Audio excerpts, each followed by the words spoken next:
Oh boy, oh boy, oh boy, oh boy, oh boy! Yes, yes, yes, yes, yes, yes, yes, it's my favorite time of the day.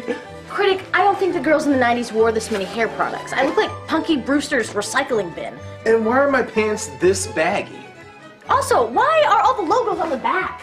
It's all part of the experience. Now sit down before it starts! Before what starts? You're just pressing play on the DVD player. You don't understand. This is the Disney afternoon. There's a certain ritual to this. We act like we just got back from school, throw our belongings on the ground for our mothers to pick up, surround ourselves in high fructose corn syrup, and reward ourselves for dealing with the mental scars of our tremendously flawed education system. Wait, aren't you talking about Disney's One Saturday Morning on ABC? Fuck Disney's One Saturday Morning on ABC! That was just a carbon copy cartoon cock comparison compared to the Disney afternoon. Hey, Pepper Ann was good. Okay, maybe one. And Recess was decent. Yeah, if you want to get technical. And Kim Possible? Well, Kim Possible, obviously, but And Proud Family? Who's dissing the Proud Family? Nobody disses the Proud Family while I'm around. And there was also that other show, Doug. Yeah, that was a pretty good cartoon series. You can't deny that must have had some sort of impact on your life. What you're both missing is that the Disney afternoon had a timeless sense of magic and wonder that was the perfect welcome home from a long day of schoolhouse popularity or awkward social punishment. So, if there's no other comparisons to lesser forms of art, I can't feel my teeth. we'll go ahead and get started. Oh my god, here we go, here we go! Step right up and come on in. Here's where the fun begins. There's so much to do. Get it ready just for you.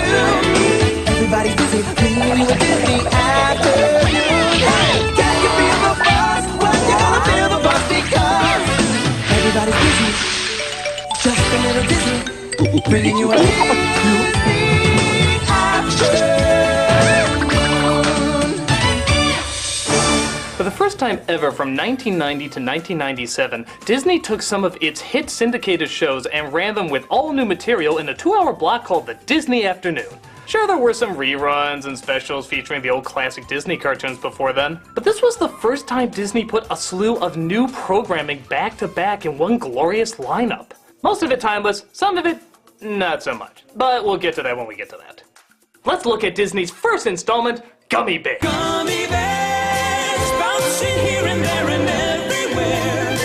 High adventure that's beyond. And yes, the first thing you're thinking pops into everybody else's head too. Why and or how do you make a show based on a fruit snack whose head and limbs you disturbingly bite off? Well, despite such a distracting commercial tie-in, the show surprisingly wasn't that bad. A lot of that had to deal with its bright colors, fantasy-focused environment, and a theme song sung by the most easily excitable group ever. Just listen to how into it these guys get. It's impossible not to get sucked in yourself. High adventure that's beyond compare. They are the gummy bears. Magic and mystery are part of their history, along with the secret of gummy berry juice. The legend is growing. They take pride in knowing the fight for what's right in whatever they do. Gummy bears bouncing here and there and everywhere. High adventure that's beyond compare. They are the gummy bears. They are the gummy bears. Little known fact, the singer actually died on that very last note. He was that into it. They are the gummy bears.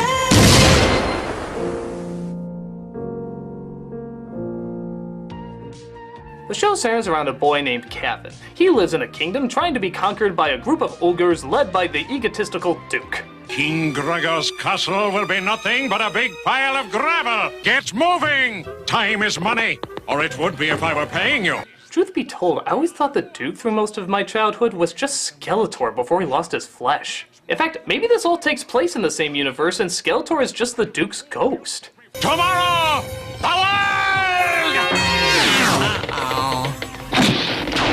No, damn it! Now what flamboyant spectacle am I going to chase? Hello? Kevin stumbles across the group of enchanted cereal mascots and learns of their secret weapon that can defeat the Duke. A liquid that gives them super strength and jumping abilities called Gummy berry juice. Gummy berry juice. Gummy berry juice. You know, couldn't you come up with a better name for such a gigantic source of power? Wouldn't the Force lose a little bit of its magic if it was called something different? You must use the yummy Muffy Puffy. Right. So it's a constant battle between our lovable plush toys and the evil monsters and sorcerers that plague the land.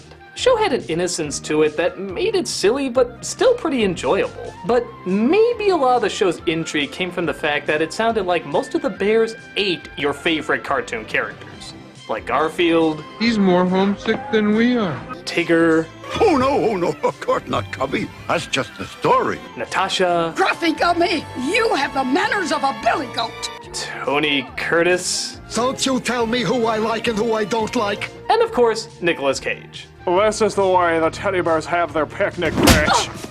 Honestly, the show works so surprisingly well, I'm kind of wondering if Disney maybe should consider doing other shows based on bite-sized treats. Doritos! Getting cheese crumbs on your goddamn clothes. They are the Doritos! They are the gummy bears. But that was only the first show in the lineup. Next was the always popular DT. Why don't you just say the title? Because I have literally 24 years after its release have just now gotten the theme song out of my head, and I don't want to risk putting it back in my head by possibly saying the title once more. You mean DuckTales? As many of you know, I've talked about this show several times in the past on both my Raiders of the Story arc and, of course, my top 11 catchiest themes. Should we call an ambulance? It's too late for him, so I won't waste too much time on this one. But we can talk a little bit about it. The show centered around Scrooge McDuck looking after Huey, Dewey, and Louie as their parents once again refuse to take any responsibility for them, and all the adventures and crazy characters they encounter finding treasure. It's sort of like Indiana Jones meets Duckula. Does anyone remember that? I don't care. Despite the fact that the focus of the story is continuing to reward the 1%, the show still kicks ass even years later, giving us all sorts of memorable secondary characters, like Launchpad, that Witch Duck, that Inventor Duck, the Chubby Woodchuck Duck, and Robo-Duck. Hey, I said the characters were memorable, not the names. It's still smart, it's still creative, and it's still incredibly likable. It has just as much charm now as it did back then. But surely there must be another Disney title that also made a thumb-bleedingly good Capcom game?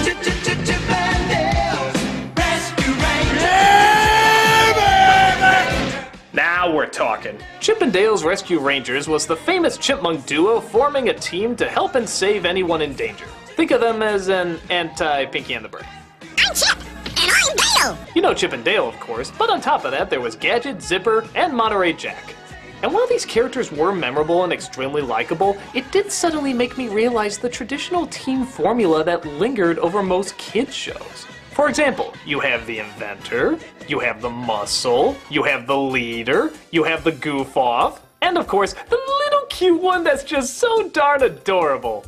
But let's be fair, this is when that formula was just starting to be put into effect. And give the show credit for putting two popular characters on a team instead of just keeping it two people whose real voices sound like Babs Bunny and the crazy taxi guy fighting over the same woman. I gotta hand it to you, Gadget. You were right about Tom after all. I always believed in you. Ooh. Most of their time was spent fighting off evil schemes, usually from the diabolical Fat Cat. Hello, my galvanized feline friend. And surprisingly, he has no political tie-ins despite the fact that his name is in fact Fat Cat.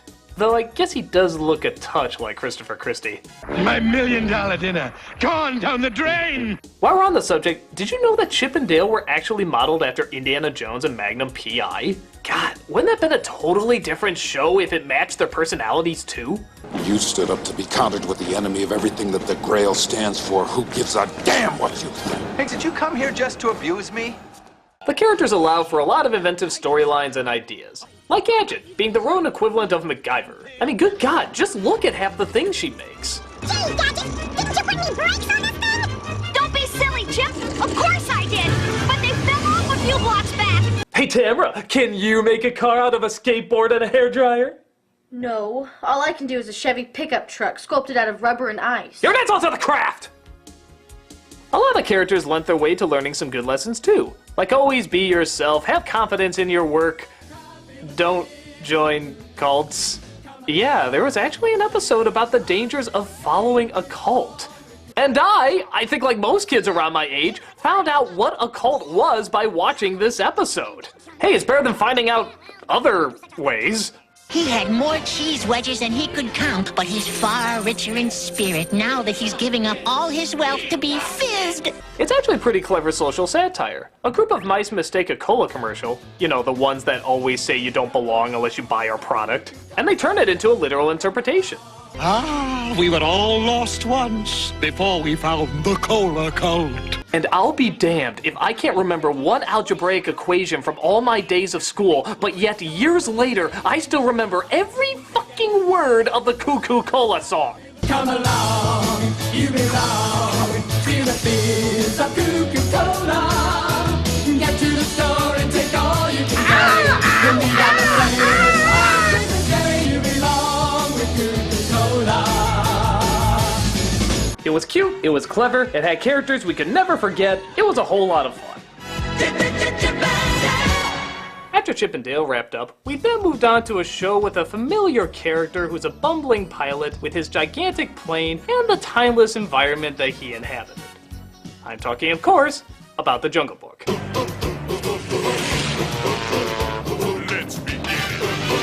Tailspin is arguably one of the strangest setups.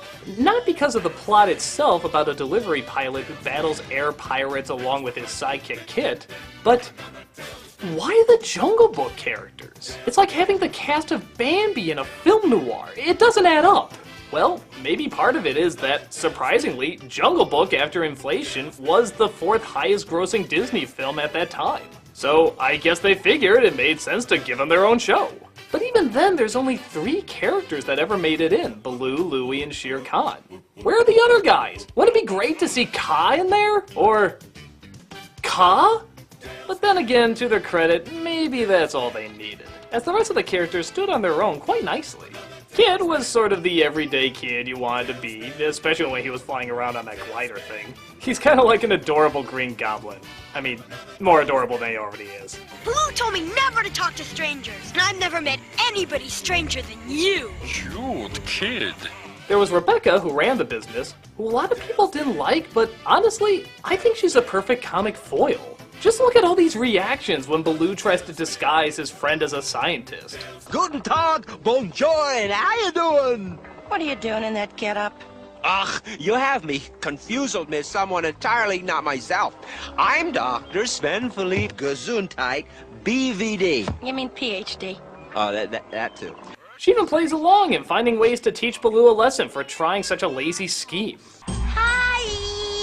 Just checking to see if you've landed on Mars yet. Yeah, and it's bedtime here. You should be out there exploring, collecting specimens. Now, don't you dare come back without a cargo hold full of plants and animals. Oh, and while I have you... I don't know. She never bothered me. What did bother me, though, was her kid, Molly, who was sort of like a Webby 2.0. I'm not Molly. I'm Danger Woman. Here to inspect my secret headquarters. She was just as annoying, just as cutesily pandering, and just as inconsistent in her appearances. Sometimes Rebecca needed a sitter for her, other times she was nowhere to be seen. Where the hell did she go in the middle of those episodes? I think she was just an unused gummy bear that they decided to fit in somewhere. You stay away from my mommy. Molly! Needless to say, any episode centered around her definitely needed more air missiles falling in her direction. Just wait till you tune in next week. Same danger time, same danger... And then, of course, there's Don Carnage. Don Carnage knows all that a feared pirate needs to know, you know? Oh, how does one describe Don Carnage? Imagine if Ricky Ricardo got fed up with his wife, took his Caribbean band, and just started robbing the shit out of people. You got pretty much as hilarious a villain as you can conceive. Fetch me the nasty bird, idiot! You are my worm for catching the early bird! What a lousy place for a wall. How is it this guy never got a spin-off show? He's fucking hilarious! And I know what you're thinking, yeah, he's a pirate, he's a bad guy, so that would be good for kids, but hey, pirates were kind of the first forms of democracy. I mean, come on, all his pirates have different accents, and hell, I think Don Carnage has like 8 different accents in his one voice. You had better get that annoying bird back here if you ever want to see sociable insecurity. It's teaching kids about being together with all sorts of different races, even if you are a million different races in one somehow. It can work. Disney, make it happen. Oh, little britches. Say it isn't so. For such a strange combination of characters and timelines, Tailspin had a great feel, charming characters, and enough air battles to keep any kid happy.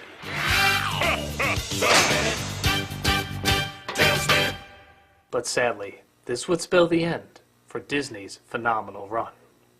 What? You didn't like Darkwing Duck? How dare you indicate I don't like Darkwing Duck? Do I have to get out my people who don't like Darkwing Duck gun? I was talking about the fact that they never did a good Disney Afternoon and Capcom game again. I mean, come on. Baloo's head is the size of the plane? That's just dumb. Well, then why don't you just explain what Darkwing Duck is for those who don't know? Which is obviously not me. Darkwing Duck, when there's trouble you call DW. Darkwing Duck.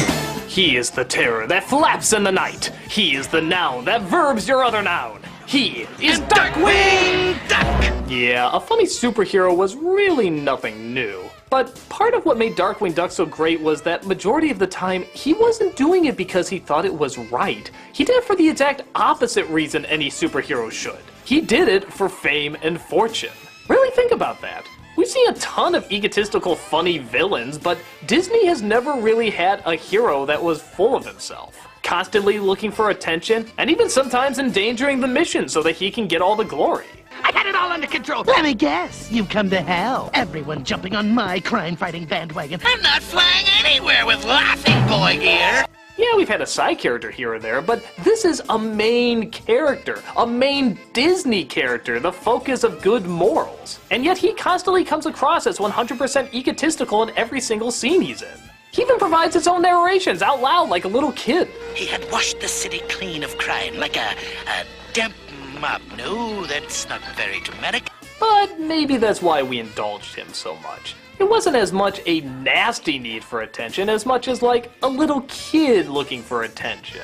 Trying to be the center by being the hero and technically following his dreams. Even if it is misguided, it's still well-meaning. I should have worked with the team. But Dad, the team needs you. They've been captured. Oh, perfect. Some team they turned out to be. I guess I'll have to go save them. He of course had side characters, like an excitable tomboy daughter named Gosalyn, the return of DuckTales character Launchpad. Fake? Wrestling's fake? And a slew of pretty inventive baddies, including a shocking rodent named Megavolt, a crime boss named Steelbeak, who I always thought was foul-mouthed growing up. Maybe he lost his beak by swearing to Colombian drug lords or something. And his arch-nemesis, Negaduck. That's the end of Darkwing Duck. Little known fact, Jim Cummings' voice as Negaduck kills 5 puppies every single time he speaks. I get the loot. Why? Because I said... Oh, yeah, you put it that way. Also, in my opinion, Darkwing was the first time we had a legitimately unique kid character in the Disney Afternoon. Not that the past ones were bad, but they were just kind of the typical nice, kind of troublemaking generic kids. There is only one Gosalyn. She is wild, she is funny, she is always part of the action. You'll get your own comic book out of it. You better call up Winnie the Ghoul right now. You aren't taking that lying down, are you, Launchpad? Oh, guess you are. And she complements Darkwing perfectly, seeing how he has the dreams and ego of a little kid, and she literally is a little kid. So there's a legitimate connection as well as an arc for him to learn how to be a parent. Wherever there's an evildoer evildoing, I'll be there. Great, Dad. The show was also great at satirizing everything superhero-oriented, while still being its own thing. How many of those analogies did he make up to describe how fearsome he is? I am the metal key on the sardine can of justice. I am the hair in the lens of your projector. I am the wrong number that wakes you at 3 a.m. I am the parking meter that expires while you shop. I am the tube of cadmium yellow that's impossible to open. Darkwing Duck was one of the Disney Afternoon's best shows ever. Let's get dangerous. Darkwing Duck.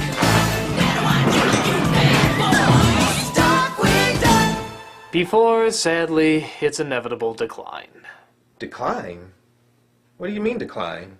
Well, like any ongoing series that we love, what goes up must eventually come down. But we'll worry about that in the second half. For now, what do you say we all watch commercials while eating some Teenage Mutant Ninja Turtle fruit snacks? Ew, you held on to those since the 90s? Oh no, they're current. Oh, well, heck with that. I'm gonna reconnect with My Little Pony. Oh, you held on to that since childhood? No, it's current. Well, I'm gonna reconnect with my nostalgia by playing with my Transformer. Did you get that out of your attic? No, it's current. Well, let's do something that's not current by watching children's cartoons while talking over them.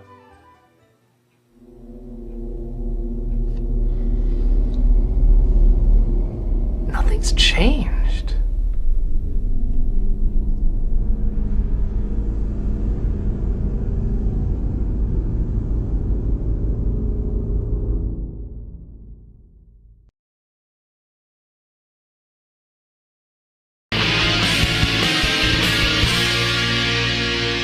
Alright, so you're saying that the Disney afternoon went downhill after Darkwing Duck. Does that mean you hate Goof Troop? No! Oh, good. Ish.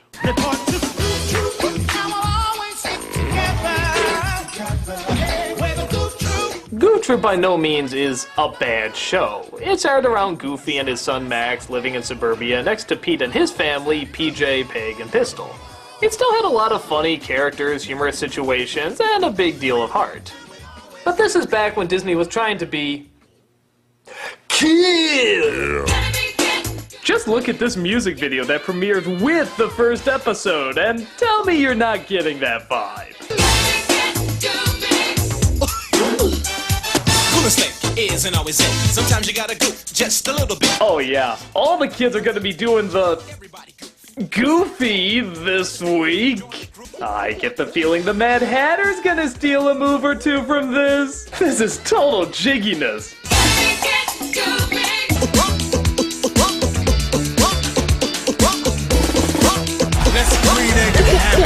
What's this? Aside from maybe Kit wearing a backwards hat, which even then you could argue keeps the hat on better ways flying, the past Disney shows had a timeless feel, just trying to tell good stories with good characters. And aside from this Wonder Bread, there's still this very strong indication that Goof Troop was the first time the Disney afternoon was trying to be hip and with it. Give him the shades, have him ride a skateboard, have him be totally embarrassed by his dorky dad, because the 90s are so anti-authority. Bubble tape is not part of a well-balanced diet. Because of that, Max is not exactly the most interesting character. He's sort of just some 90s stereotype kid we saw in most shows and movies around then. No problem. First up, 200 Gorilla Burgers. He's cool, but he can screw up. He has attitude, but possesses a good heart. He has a rocket hairstyle, baggy clothes, and he's into anything that's extreme! I feel like I'm losing the cherry on my sundae, the foam on my root beer. But to the show's credit, he's not annoying per se. There's just not much to him. For me, the real focus of the show was on Pete's family.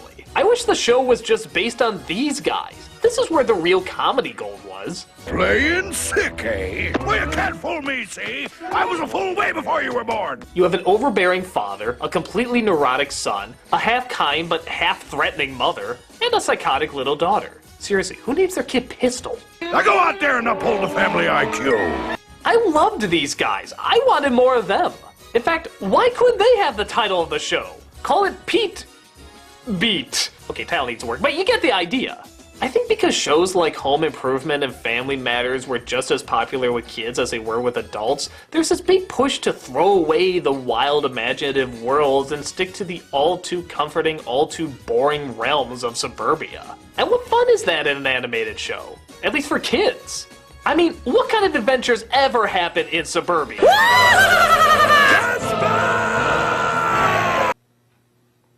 Except that. But But again, as everyday cartoon shows go, Goof Troop still got a few laughs and had enough enjoyable characters to keep it afloat. Yeah. Bonkers, on the other hand. Yeah, totally nuts. While more city-based than suburban-based, Bonkers' problem wasn't that the location was horrendously passé, it's that the idea was horrendously passé. Now, tell me if this setup sounds familiar. A tune and a cop. Roger Rabbit. Yeah! You don't really need an explanation after that, do you? As soon as you throw in a tune and a cop, that's the first thing you're gonna think of. But hey, maybe it'll be cool. Like, remember how great it was to see all those famous cartoon characters walking around? With Disney's endless library of unforgettables, surely we'll see some of them here, right? Well, I saw the Mad Hatter in the opening. I saw Dumbo for a second. They're watching Darkwing Duck on TV. That doesn't count! And literally, there's a whole episode where Mickey Mouse is kept in a carrier cage the whole time, and you never see him. And I mean, never see him. Roll over, boy. Roll over. Piece of cake. Okay, here's a hard one. Play dead. What is the purpose of having Mickey Mouse on your show if you're never going to show him? Did Mickey just want more money? Would he not come out of his trailer unless they doubled his salary? Tell those sons of bitches unless they want to animate a fifth finger for me to flick him off, I want more dough! And surely Bonkers, the main character of the show, would in no way be so annoying you'd rather smash a hammer against your ears to experience a more pleasant sound. Electrocute me, burn me to a crisp, and blow up the police station? Where did I go wrong? Oh, how did I fail my pet? Yes, Bonkers was kind of like a mix between the Garbage Pail Kids and Snarf, yet somehow they thought audiences would want to return to this. We have to go to Corkscrew and unmask the imposter! How could those little monsters do this to me? I trusted them! Even the side characters, one of them being a stick-in-the-mud cop who has no sense of humor. Roger Rabbit. I know! It's a little confusing because at least in Roger Rabbit, it was live action and animation. Here, it's all animation, so the wonder if it doesn't really stick out. I mean, yeah, you get the idea that all the drawn people are supposed to be real people, but let's say they come across a cartoon of Aladdin. You wouldn't know which one was supposed to be the tune and which one was supposed to be real, would ya? Which is why, I'm sorry to say, kids, there will never be an Aladdin and Bonkers crossover. Even Animaniacs, who share the same time slot, took a pretty mean dig at it every once in a while. Ah, no wonder you like that Bonkers show. That junk's rotting out your brain there. It wasn't funny, it wasn't creative, pretty much everything about it had already been done before. It was a show that was in desperate need of an eraser. Wherever you are. And thus, Disney would never do anything different, anything original, or anything groundbreaking ever again. Okay, one! Gargoyles, like DuckTales, I've talked about many times before, so I won't dwell too much. But looking back at the other shows Disney was turning out and how safe they were playing it for a while, it hit me more and more just what a unique risk Gargoyles kinda was for them. It was their first straight-on serious show. And their TV animation, which hadn't really done anything quite this heavy or dramatic, stepped up its act and really gave something that Disney shows weren't doing at that time, and debatably haven't really done since. It didn't need a hip-hop theme song or popular catchphrases to be badass. It just had to be badass to be badass. And that came from its strong heroes, its complex villains, and its dark, grim style. Also, half the cast of every Star Trek series ever made helps too. It was a fantastic show, and we loved every single minute of it. Why? Because never once did it ever rely on any sort of cheap Disney gimmicks.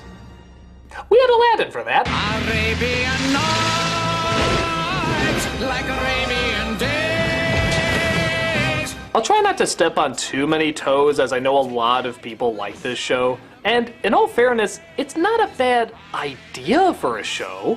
Aladdin offered a lot of great scenarios that could be taken right out of Arabian Nights, and I'll also give kudos that I actually do remember a lot of the characters they created. I remember Abi Small, Mirage, Sadira, Chaos, that other Aladdin with the girly lips. These were all cool creations that left memorable impressions. Strangely enough, the problems with the show were more centered on the main characters, even though their popularity had already made a ton of money in the past. But let's be honest, what made a lot of the original movies so great was its imagination and its humor. Here, we have the imagination, but instead of Robin Williams' improvisations, we get... Hold it! Did you risk a boo on a bet? You must show respect to the Simeon family. Homer Simpson bombing at stand-up. And yes, that is Homer's voice, Dan Castellaneta, clearly giving it his all. But the scripts he's handed gives him very little to work with. Aladdin and Jasmine are strong enough to hold a movie, but here, they're so bland you could replace them with an empty shell and Michael Eisner saying, "That's you! You're doing that!" The monkey still sounds like a choking Donald Duck, and by Jesus on Broadway, there is way too much Gilbert Gottfried on this show. Could we leave the bird a little dignity? Must be that new cream rinse I'm using. An abysmal fries my gizzard! Why do people keep casting me as irritatingly annoying birds? The animation too is a little strange, as half of it's trying to be realistic like gargoyles, but then the other half is trying to be cartoony like Bonkers. So you end up with big expressionless eyes on what looks like stretchy erasers. Look at these. They look more like flesh-colored Play-Doh than they do Aladdin. I'm not even sure it makes sense. In the movie, they say they have to marry in 3 days, but they're still not hitched in the show. And if Aladdin is allowed to live in the palace now, how come he's still wearing the clothes he wore as a thief? Does Jasmine just really like the Middle Eastern male stripper look? I guess as a show based on a movie goes, it could have been a lot worse, but trying to capture that Disney movie feel seems to work better when you can expand with your main characters, not be restricted by them. God, he looks unnatural. Come on down, stop on by, hop a carpet and fly to another Arabian night. But not all Disney shows based on Disney movies have to be bad, they just have to have annoying themes.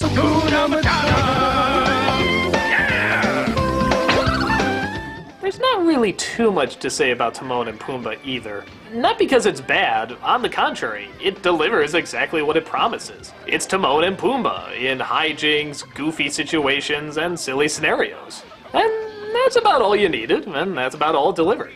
The animation was fine, the timing was decent, and it never felt like it had to be too restricted to their environment. They could still do fun, cartoony things that fun cartoons usually do.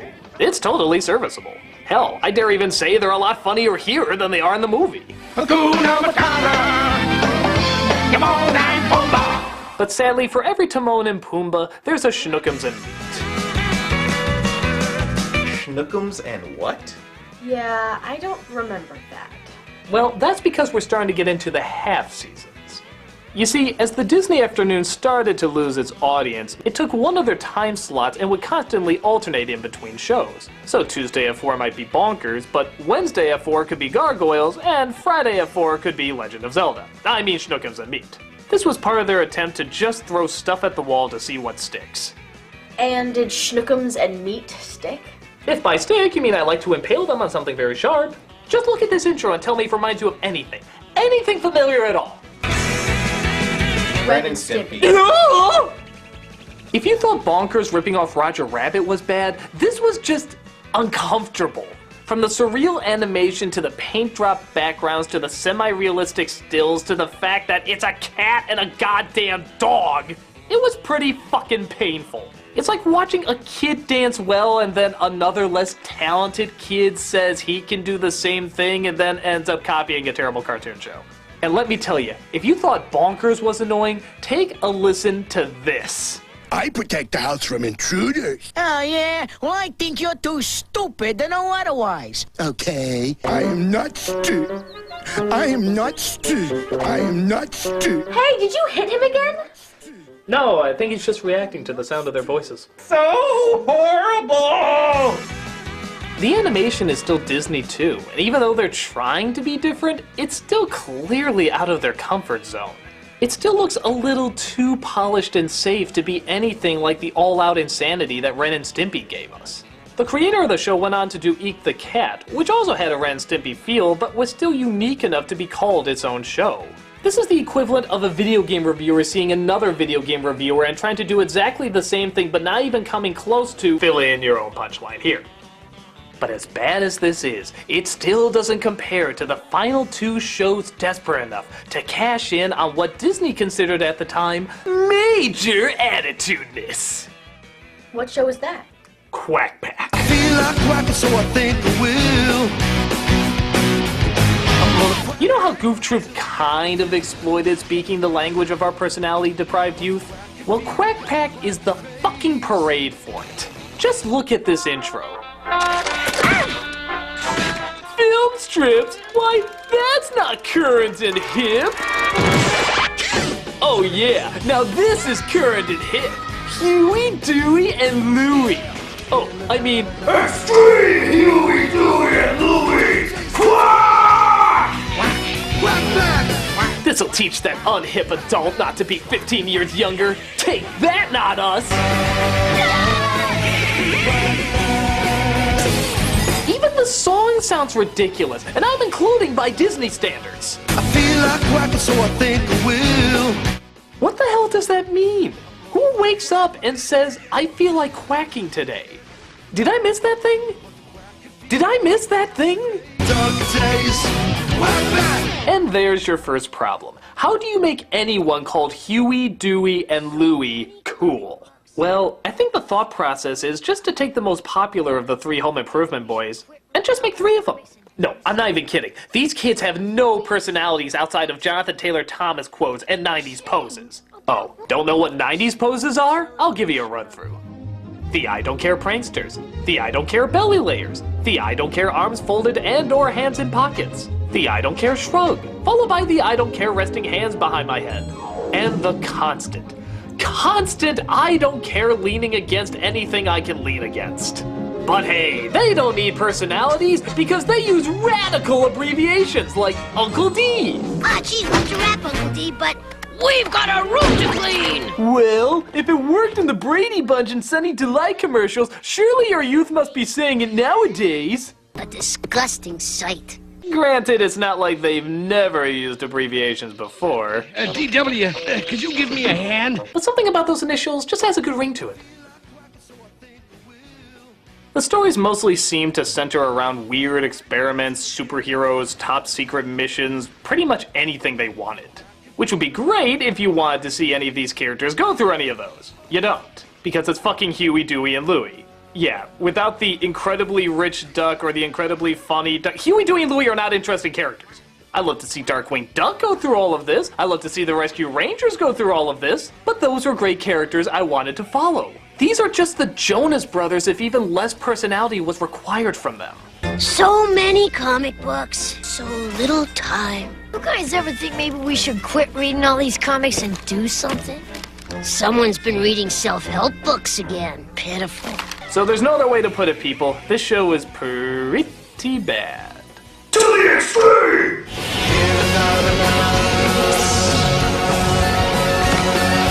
Dark days, quack back. So after their attempt at making has-been ducks look cool, they tried something different? Oh, Malcolm, that would indicate that Disney would not be 5 years behind what's popular. And in the late 90s, they were all about that. Enter the Mighty Ducks. That's right!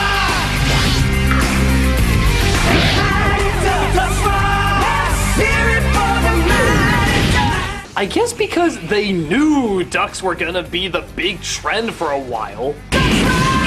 Yeah, everyone's gonna be saying ducks rock this year. This'll be much better than fish rule or logs are totally radical tubular some. We were given a show based on a movie 5 years old that had nothing to do with the movie that was 5 years old. In fact, the connection is so vague that you kind of wonder how the hell they got this set up. It's actually kind of intriguing. Hey, I'm an inspiring show creator and I wanted to make a series based on the Mighty Ducks. The kids with the hockey team? Yeah! I love it! Except, can we make the kids ducks? Well, it is a kid show, so I guess that's okay. And can we make them teenagers because little kids wanting to be teenagers is really big right now? I suppose. And can we have them fighting aliens in another dimension where there's nothing but ducks and hockey is more of a side thing? That has nothing to do with my idea. But it has everything to do with my idea. I'm glad we found a compromise. Hug me! Ow! And yes, that is the story. They come from a dimension where everything is obsessed with hockey. Heck, Even the asteroids look like hockey pucks because they didn't want to seem uncool. And dimensions are crossed between our world and a world populated by ducks. Oh, sweet Jesus, it's Howard the Duck all over again! Quick, hide your squeaking Tim Robinsons! Once again, the main characters came down to the typical team stereotypes. Except this time, it truly was dated. Including the stern leader, the muscle, the goof-off, and... You dunderheads can't steal a simple piece of aluminum oxide. Tim Curry? Okay, the only advantage it has is that Tim Curry is the villain. And the only bigger advantage than that was that Tony Jay, the voice of Frollo, was his second-hand man. That simple piece of aluminum oxide has a very complicated alarm system. Okay, I am totally pro Tim Curry and Tony Jay sharing any scene under any circumstances. The battle is on to see which one of our voices can get women to orgasm first. Well, that should be easy. My voice is 10 times deeper. But my voice is so much sexier. I can make the phone book sound juicy. I can wear women's clothing and still be hot. We can even sound sexy saying the most non-sexy thing ever. Ducks rock! God, that really does suck the cool out of everything. My rolling Congo is sounding good about now. Like I said, it was stupid, it was painful, it was beyond force, and it was the final nail in the coffin that killed the Disney afternoon.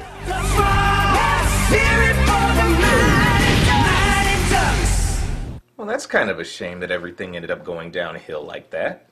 Well, in the end, it really doesn't matter because that's not what people remember the Disney afternoon for. It's remembered for all the creativity, all the comedy, all the colorful characters, all the unforgettable worlds. Everything has to have an end, and at least they went out on such a stupidly bad note it couldn't be forgotten. The people who remember the Disney afternoon remember it as something to look forward to after school, the shows that were there to greet them after such a long day. And that was its secret. It wasn't badass, threatening, or consumed by what was popular. It was welcoming, friendly, and smart. It realized early on that the way to become popular is not following the rules that everybody else is doing, but redefining the rules. Heck, playing a whole different game.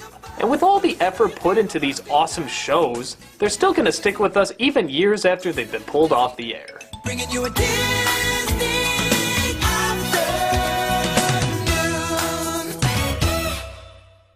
Well, Disney afternoon is over. Now what do we do? Son, you do your homework right now. Oh, but Mom! Your butt is what I'm gonna kick if you don't get to your algebra. Oh, you gotta do your homework. You too, Malcolm. Mom? That's right, you better get your butt busy right now. You got my mom? No, I wanted to be authentic. Wait, did you get mine too? No, she was all the way out in California and I was too lazy to get a ticket. So I got your grandma. Yo, lady, you'll be getting your eyes into them books, or I'm gonna be getting this fist into your eyes. Well, I got a grandma. Don't make me whack my boot upside the downside of your backside. Wow, she's like the white black grandma we all have. Ducks rock! Well, I'm the nostalgia critic and playtime's over. Go do your homework. While listening to music, because of course it helps you study so much better.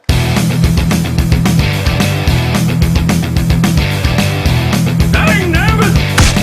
Ow! White black grandma!